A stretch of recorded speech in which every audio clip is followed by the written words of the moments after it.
ఏమమ్మా నీ పేరు? శివరాత్రి నరసమ్మ. మీ ఆయన పేరు ఏం పేరు? నరసింహ. అమ్మా నీ పేరేం పేరు అమ్మా? ఐలమ్మ. నరసింహ బిడ్డ. మీ నాన్న చనిపోయిందా?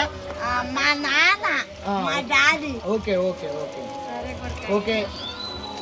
ఈరోజు శివనేనిగూడెం నార్కడ చిట్యాల మండలంలో మున్సిపాలిటీ కేంద్రంలో బహుజన్ సమాజ్ పార్టీ ప్రచారంలో ఎదురైనటువంటి ఒక ప్రగాఢమైనటువంటి చాలా భయంకరమైనటువంటి దయనీయ స్థితిలో ఉన్నటువంటి బీసీ సామాజిక వర్గానికి చెందినటువంటి శివరాత్రి నరసమ్మ గారి ఇల్లు చూసినట్టయితే ఒడ్డెర సామాజిక వర్గానికి చెందినటువంటి వ్యక్తురాలు ఇద్దరు. ఈ అక్కగారు కనీసం మాట్లాడడానికి కూడా మతిస్థిమితం లేనటువంటి సందర్భాలు ఎదురుపడుతున్నాయి. మరి అక్కడ చూసుకుంటే కాంగ్రెస్ పార్టీ రాష్ట్రంలో ఉంది, బీజేపీ పార్టీ కేంద్రంలో ఉంది, ముదిరాష్ట్ర పార్టీలు. ఈ పార్టీలు వీళ్ళ గోసను చూసైనా కనీసం ఓట్లు వేపించుకున్నటువంటి 75 సంవత్సరాల నుంచి మరి కనీస విజ్ఞత, సిగ్గు, శరం ఏమున్నా కానీ మరి ఇళ్లలోకి వచ్చినటువంటి స్థానిక ప్రజాప్రతినిధులు అయితేంది, స్థానిక ప్రతిపక్ష ప్రజాప్రతినిధులు అయితేంది మరి కనీసం మరి ఇంట్లోకి పోయి చేయగలిగినటువంటి సందర్భాలు ఉన్నాయా? లేకపోతే వీళ్ళ ఇంట్లో పోయి లోపలి పోయి చూసినటువంటి సందర్భాలు ఉన్నాయా? మరి ఏమున్నాయని చెప్పేసి తెలియజేసుకుంటున్నాను. కాబట్టి ఇలాంటి ఎప్పుడు వర్షం వస్తే కూలుతుందో తెలియదు, ఎప్పుడు కనీసం గాలి దుమ్ము వచ్చినటువంటి సందర్భాలు వస్తున్నాయో తెలియదు. ఇలాంటి దయనీయ స్థితిలో ఉన్నటువంటి ఇల్లుని కనీసం చూసుకోవాలని చెప్పేసి ప్రజాప్రతినిధులు అయితేంది, అధికారులు అయితేంది, ఎవరైతే చూడాలని చెప్పేసి ఇందులోనే వాటరు, ఇందులోనే వంట రూము, ఇందులోనే అన్ని రకాల కనీసం ఎలాంటి వసతులు లేనటువంటి ఇల్లు, మతిస్థిమితం లేనటువంటి కూతురు, ఇలాంటి కుటుంబాలను, ప్రజలను ఇలాంటి దయానీయ స్థితిలో ఉండి ఓట్లు అడగడానికి వస్తున్నటువంటి అధికార ప్రభుత్వాలు, కేంద్ర ప్రభుత్వం, రాష్ట్ర ప్రభుత్వం సిగ్గు తెలుసుకోవాలని చెప్పి తెలియజేసుకుంటా ఉన్నాను.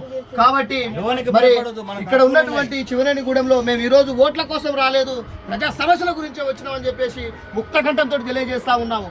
కాబట్టి ఈరోజు అధికారులకు వచ్చేటటువంటి ఓటరు కోసం వచ్చేటటువంటి ఓట్లను అడుక్క తినేటటువంటి అధికారులకు మేము తెలియజేసేది ఏమిటంటే ఈరోజు మేము ఓటర్ల సమస్యల కోసం వచ్చినటువంటి సందర్భాలు, మాకు కావాల్సింది అధికారాలు, మాకు కావాల్సినట్టు పదవులు కాదు, ప్రజా సమస్యల కోసం వచ్చినటువంటి సందర్భాలు అని చెప్పేసి మరోసారి మేము తెలియజేసుకుంటూ ఖచ్చితంగా ఈ అక్కకు ఖచ్చితంగా ఈ ఇల్లు వసతి కల్పించి ఇందిరమ్మ ఇల్లు వచ్చి దగ్గరుండి ఓట్లు అడిగే సన్నాసులు ఎవరైనా సరే, ప్రజా అధికారంలో ఉన్నటువంటి సన్నాసులు ఎవరైనా సరే దగ్గరుండి ఇల్లు కట్టించి వీళ్ళ శ్రేయస్సు కోరుకొని మీరు వెళ్ళిపోవాలని చెప్పేసి తెలియజేసుకుంటున్నాను. మీరు ఇద్దరే గొడవ పెట్టుకోవడం కాదు నియోజకవర్గంలో, మీ సమస్యల గురించి గొడవ పెట్టుకోవడం కాదు నియోజకవర్గంలో, ఇలాంటి మారుమూల ప్రాంతాలలో ఉన్నటువంటి గ్రామకంఠంలో ఉన్నటువంటి దూరంగా ఉన్నటువంటి ఇళ్లను కూడా గమనించి బీసీలు పేదలు ఉంటారు, ఎస్సీలు పేదలు ఉంటారు, ఎస్టీలు పేదలు ఉంటారు, ఓసీలలో కూడా పేదలు ఉంటారు అని చెప్పేసి మీరు తెలుసుకొని ఇలాంటి వాళ్ళను గుర్తించి వాళ్ళ కనీస వసతులు కల్పించాలని చెప్పేసి